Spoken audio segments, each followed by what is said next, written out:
అలా గుంటూరు కాడ సినిమా ఎట్లేదన్న? Cinema average bro. ఇప్పుడు పండగ సీజన్ కాబట్టి యావరేజ్. సినిమా మామూలుగా అయితే utter flop cinema utter flop cinema. Agnyaathavaasi స్టోరీని మదర్ సెంటిమెంట్ పెట్టి తీశారు. పవన్ కళ్యాణ్ గారు కూడా ఆ సినిమాని కాపాడలేకపోయారు. నెక్స్ట్ మళ్ళీ అలా వైకుంఠపురంలో అని చెప్పేసి అది మదర్ సెంటిమెంట్ పెట్టి సినిమా తీశారు.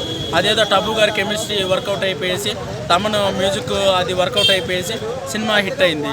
ఆ తర్వాత మళ్ళీ ఇప్పుడు ఈ గొడ్డుకారం అనే సినిమా తీశారు.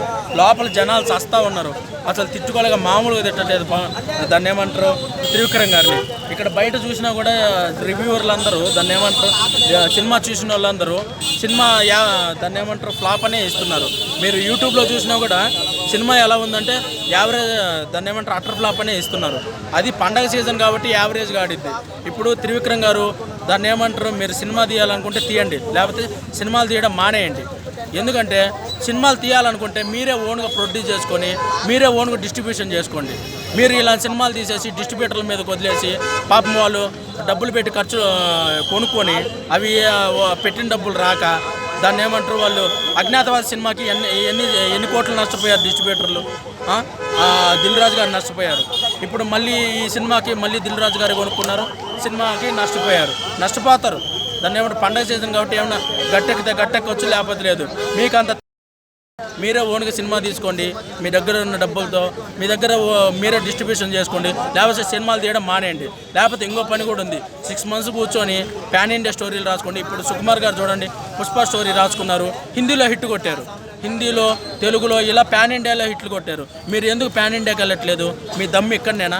ఇక్కడే ఏదో దాన్ని ఏమంటారు, ఎప్పుడు చూసినా ఒకటే స్టోరీ పట్టుకొని ఆ మదర్ సెంటిమెంట్ అనుకుంటా అజ్ఞాతవాసి స్టోరీని ఇటు తిప్పి గొడ్డుకారం అని ఒకసారి, అలా వైకుంఠపురంలో ఒకసారి ఇలా తిప్పి దాచుకుంటే డిస్ట్రిబ్యూటర్లు నష్టపోతున్నారు, కొన్నాళ్ళకి డబ్బులు రావట్లేదు. ఇప్పుడు మీరే ఓన్గా డిస్ట్రిబ్యూట్ చేసుకోండి, డబ్బులు పోగొట్టుకోండి, అప్పుడు మీకు ఆ బాధ తెలిసిద్ది. ఈ సినిమా మాత్రము ఇప్పుడు పండగ సీజన్ కాబట్టి యావరేజ్ బ్రో. ఇప్పుడు నేను ఇచ్చే సలహా ఏంటంటే, ఇప్పుడు ఈయన త్రివిక్రమ్ గారు సినిమాలు తీయడం మానేయాలి, లేకపోతే 6 months కూర్చొని పాన్ ఇండియా సినిమాలు మాత్రమే తీయాలి. ఈయనకి దమ్ముంటే హిందీలో హిట్ కొట్టి చూపేయమను. ఈయనకి దమ్ముంటే ఈయన మగాడైతే సరే, ఈయన రెచ్చగొడుతున్నాను అనుకోండి, మీరు ఈయన త్రివిక్రమ్ గారిని రెచ్చగొడుతున్నాను అనుకోండి, ఈ మీడియా ముఖంగా రెచ్చగొడుతున్నాను, నిజంగానే రెచ్చగొడుతున్నాను. నువ్వు మగాడివైతే హిందీలో హిట్ కొట్టి చూపించు. సుకుమార్ గారు పుష్పతో హిట్ కొట్టి చూపించారా? మీరు 1000 కోట్లు అసలు మార్క్ అందుకున్నారా మీరు? అసలు ఇప్పటివరకు పుష్ప 2తో రేపు సుకుమార్ గారు అందుకుంటారు, రాజమౌళి గారు అందుకుంటున్నారు. మీరేదో 100 కోట్లు పెట్టి సినిమా తీసి అది హిట్ అయింది, లేకపోతే అలా వైకుంఠపురంలో హిట్ అయినా కూడా పెద్ద సంపాదించింది ఏం లేదు. 100 కోట్లు పెడితే 150 కోట్లు వచ్చింది, అది పెద్ద సంపాదించింది ఏం లేదు. ఇప్పుడు గొడ్డుకారం కూడా అంతే, 120 కోట్లు పెట్టి సినిమా తీశారు. ఈ 120 కోట్లు వస్తుందా? రాదు.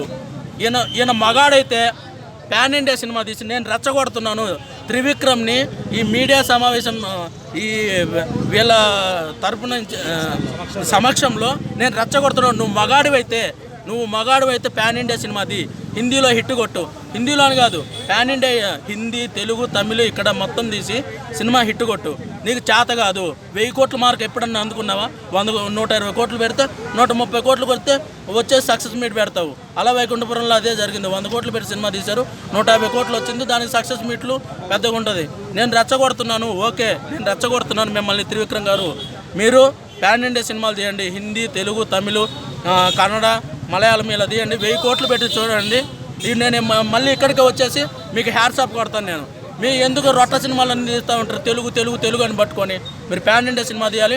మగాడైతే మీరు మగాడైతే పాన్ ఇండియా సినిమా తీసి హిందీలో హిట్ కొట్టి చూపించండి, 1000 కోట్ల మార్క్ చూపించండి. నేను అప్పుడు దాన్ని ఏమంటారు, మళ్ళీ నేను ఇక్కడికి వచ్చేసి మీకు ఇలానే మీడియా సమక్షంలో మీకు సెల్యూట్ కొడతాను నేను.